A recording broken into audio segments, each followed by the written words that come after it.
क्या आप जानते हैं कि भारत के कौन से राज्य में सबसे ज्यादा मात्रा में प्राकृतिक खनिज मौजूद है? इस राज्य में एक समुदाय ऐसा भी है जिसमें अगर किसी लड़के ने किसी लड़की पर रंग डाल दिया तो उसे उससे शादी करनी पड़ती है। इसी राज्य में एक ऐसी जगह भी है जिसे भारत का लंदन भी कहा जाता है। ये राज्य एक औद्योगिक क्षेत्र के रूप में भी प्रसिद्ध है। क्या आप अंदाजा लगा पाए हैं कि हम कौन से राज्य की बात कर रहे हैं? इसी राज्य में भारतीय क्रिकेटर महेंद्र सिंह धोनी का घर भी है और भारत का पहला स्टील प्लांट भी यहीं पर मौजूद है। अब तो आप समझ गए होंगे कि हम किस राज्य की बात कर रहे हैं। आज हम बात कर रहे हैं झारखंड के बारे में। तो देर किस बात की, अपना सीट बेल्ट बांध लीजिए अच्छे से और निकलते हैं झारखंड की एक शानदार सफर पर। सबसे पहले बता दें कि झारखंड को लैंड ऑफ फॉरेस्ट यानी कि जंगल की धरती भी कहा जाता है। झार शब्द झाड़ से लिया गया है जिसका मतलब होता है पेड़ पौधे पत्तियां आदि, और खंड यानी इलाका। साथ ही इस राज्य को रूर प्रदेश और हीरो का गर्भ भी कहा जाता है। झारखंड की कुल आबादी 3,96,00,000 है। राज्य की सीमाएं पश्चिम बंगाल, बिहार, उत्तर प्रदेश, छत्तीसगढ़ और ओडिशा से जुड़ी हुई है।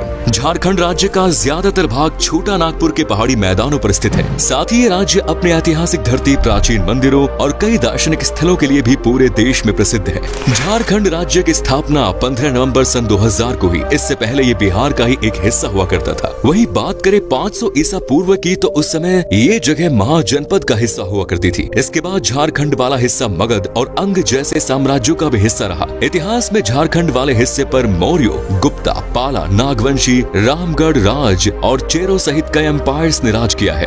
झारखंड की राजधानी शहर रांची है। वही जमशेदपुर पूरे राज्य का सबसे बड़ा शहर है। रांची से लगभग 40 किलोमीटर दूर माकलुस्कीगंज नाम की एक जगह है जिसे इंडिया का लंदन भी कहा जाता है। इस जगह की स्थापना ब्रिटिश काल के दौरान एंग्लो इंडियंस ने की थी। एक समय यहाँ पर 400 से ज्यादा एंग्लो इंडियन के परिवार रहा करते थे, लेकिन आज सिर्फ 23 एंग्लो इंडियन परिवार ही यहाँ पर रह रहे हैं। लेकिन पुराने जमाने के कई शानदार घर आज भी यहाँ मौजूद हैं, जिनमें से कुछ को होटल और गेस्ट हाउस में तो कुछ को रेस्टोरेंट में तब्दील कर दिया गया है। झारखंड का ज्यादातर हिस्सा जंगलों से घिरा हुआ है। इसके अलावा पहाड़ियों से गिरते झरने, नदियाँ और खूबसूरत मैदान इस राज्य की सुंदरता को कई गुना बढ़ाते हैं। आपको जानकर हैरानी होगी कि पूरे देश में पाए जाने वाले खनिज का 40% हिस्सा सिर्फ झारखंड में ही पाया जाता है। और कुछ विशेषज्ञों का तो ये भी कहना है कि पूरी दुनिया में जर्मनी के बाद सबसे ज्यादा मात्रा में खनिज झारखंड में ही पाए जाते हैं। देश में इस्तेमाल होने वाले कोयले का 29% हिस्सा झारखंड से ही प्राप्त होता है। इसके अलावा 26% लोहा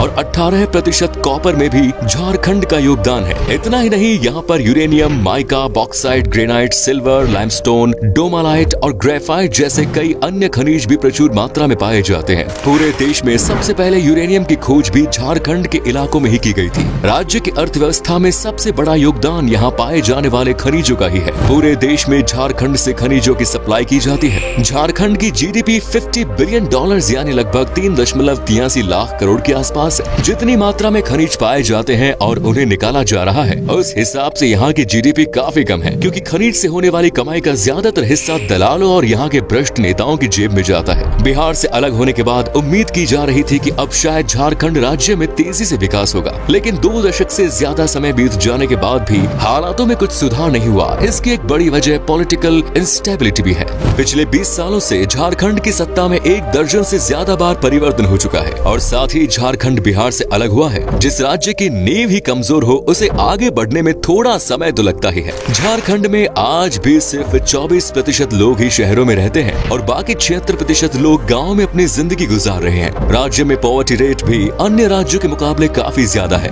लगभग 42% लोग झारखंड में गरीबी रेखा के नीचे जीवन यापन करने को मजबूर है। झारखंड में खनिजों के अलावा बड़ी संख्या में लोग खेती बाड़ी से भी जुड़े हुए हैं। यहाँ पर गेहूं, मक्का, उड़द, मूंग, सरसों, मूंगफली जैसे कई चीजों का खेती की जाती है। इसके अलावा आम, केला, लीची, पपीता और कटहल का उत्पादन भी किया जाता है। वहीं आलू, प्याज, टमाटर, मटर जैसी कई हरी सब्जियों का उत्पादन भी झारखंड के किसान करते हैं। लेकिन इसके बावजूद झारखंड के किसान अपने परिवार का ठीक से देखरेख नहीं कर पाते, और इसी वजह से हर साल बड़ी मात्रा में झारखंड में किसान खुदकुशी कर मौत को गले लगाते हैं। भुखमरी भी झारखंड में एक बड़ी समस्या है। जिस राज्य में इतनी ज्यादा मात्रा में प्राकृतिक संसाधनों और खनिजों के भंडार मौजूद हो, वहाँ के लोग इतनी गरीबी में रह रहे हैं, ये एक हैरानी वाली बात जरूर है।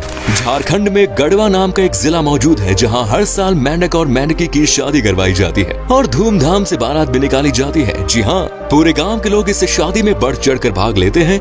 लोगों का कहना है कि 1966 में यहाँ भयंकर अकाल पड़ा, जिसके बाद 1967 में यहाँ पर मेंढक और मेंढकी की शादी कराने की सलाह दी गई और उसी साल यहाँ पर बहुत अच्छी बारिश हुई और फसल की पैदावार भी बीते सालों के मुकाबले बेहतर हुई। तब से लेकर आज तक हर साल बेहतर फसल और अच्छी बारिश के लिए मेंढक और मेंढकी की शादी की प्रथा यहाँ पर चली आ रही है। झारखंड में लगभग 67% आबादी हिंदुओं की है। 15% लोग इस्लाम धर्म को मानने वाले हैं। इनके अलावा यहाँ पर सरनाइसम भी एक प्रमुख धर्म माना जाता है, जिसे राज्य के लगभग 12% लोग मानते हैं। ये धर्म आदिवासी समुदाय के लोगों द्वारा ज्यादा माना जाता है। झारखंड में आदिवासी समुदाय सबसे ज्यादा मात्रा में है। पूरे राज्य में 32 जनजातियों के लोग रहते हैं। इन जनजातियों की अपनी अलग अलग परंपराएं और रीति रिवाज है। देश की आजादी में भी आदिवासी समाज के कई महान योद्धाओं ने अपना सर्वस्व न्यौछावर कर दिया। तिलका मांझी, भगवान बिरसा मुंडा, कान्हू और सिद्धा जैसे शूरवीर आदिवासियों का नाम आज भी भारत के इतिहास में स्वर्णिम अक्षरों से अंकित है। झारखंड की बात हो और बिरसा मुंडा का बात ना हो, ऐसा हो ही नहीं सकता।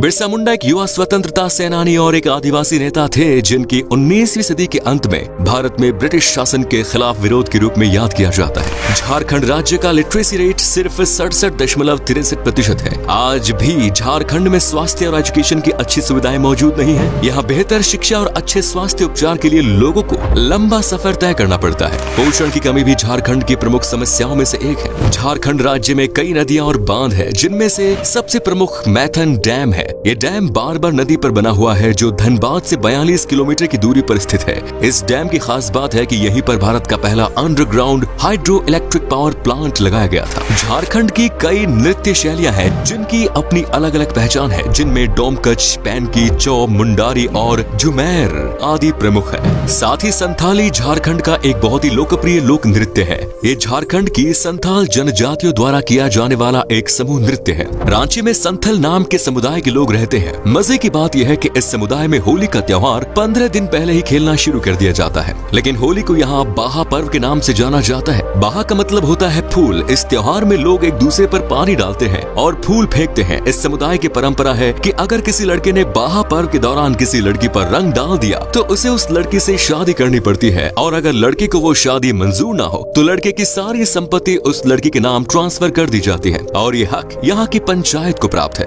झारखंड को लैंड ऑफ फेस्टिवल भी कहा जाए तो गलत नहीं होगा। यहाँ आप साल के किसी भी महीने चले जाएं, आपको ऐसा ही लगेगा जैसे कोई त्योहार मनाया जा रहा हो। जगह जगह सुंदर मेलों का आयोजन पूरे प्रदेश में किया जाता है। जीतिया, नवाखाने, सोहराय और सरहूल आदि यहाँ के प्रमुख त्योहार है। और जावा एक और अनोखा त्योहार है जो कि राज्य की कुंवारी लड़कियों द्वारा मनाया जाता है। चलिए अब आपको झारखंड के कुछ प्रसिद्ध जगहों के बारे में बताते हैं जहां आप घूमने जा सकते हैं। शुरू करते हैं रांची से। रांची को झरनों का शहर भी कहा जाता है, जिनकी सुंदरता आपका मन मोह लेगी। इसके अलावा रांची में गोंडा हिल, यहाँ का रॉक गार्डन सैलानियों के बीच काफी प्रसिद्ध है। आपको बता दें कि रांची में ही देश का सबसे बड़ा मछली घर भी मौजूद है। भगवान बिरसा बायोलॉजिकल पार्क और एक बायोडायवर्सिटी पार्क भी रांची में है। और टैगोर हिल और आदिवासी संग्रहालय जैसी और भी कई जगह आपको रांची में घूमने को मिलेगी। साथ ही यहाँ पर कई प्रमुख शॉपिंग कॉम्प्लेक्स हैं और ऊंची ऊंची इमारतें भी हैं, जिन्हें देखकर यकीन करना मुश्किल होता है कि ये जगह एक समय पर बिहार का ही हिस्सा हुआ करती थी। झारखंड पूरे भारत में अपने तीर्थ स्थलों के लिए भी प्रसिद्ध है। देवघर के बारे में तो आप में से बहुत से लोगों ने सुना भी होगा। यहाँ सावन के महीने में एक विशाल मेले का आयोजन होता है, जिसमें देश विदेश से लाखों श्रद्धालु आते हैं। साथ ही गिरिडीह जिले में पारसनाथ नाम का एक पर्वत है, जो पूरे राज्य की सबसे ऊंची चोटी भी है। ये जगह जैन धर्म का प्रमुख तीर्थ स्थल है, जिसे सम्मेद शिखर जी के नाम से भी जाना जाता है। झारखंड का जमशेदपुर अपनी स्टील इंडस्ट्री के लिए न सिर्फ हिंदुस्तान में बल्कि पूरी दुनिया में प्रसिद्ध है। इस जगह का नाम भी जमशेद जी टाटा के नाम पर ही रखा गया है। जमशेदपुर या टाटा नगर भारत का पहला प्लांट सिटी था, जो आज भी एक औद्योगिक केंद्र बना हुआ है। जमशेदपुर में स्थित जुबिली पार्क भी यहाँ आने वाले पर्यटकों को आकर्षित करता है। इसके अलावा धनबाद को कोल कैपिटल के नाम से जाना जाता है, क्योंकि इस जिले में कई कोल की खदानें मौजूद हैं। और बोकारो भी झारखंड का एक प्रमुख शहर है, जो अपने इंडस्ट्रीज के कारण तेजी से विकसित हो रहा है। इसके अलावा झारखंड के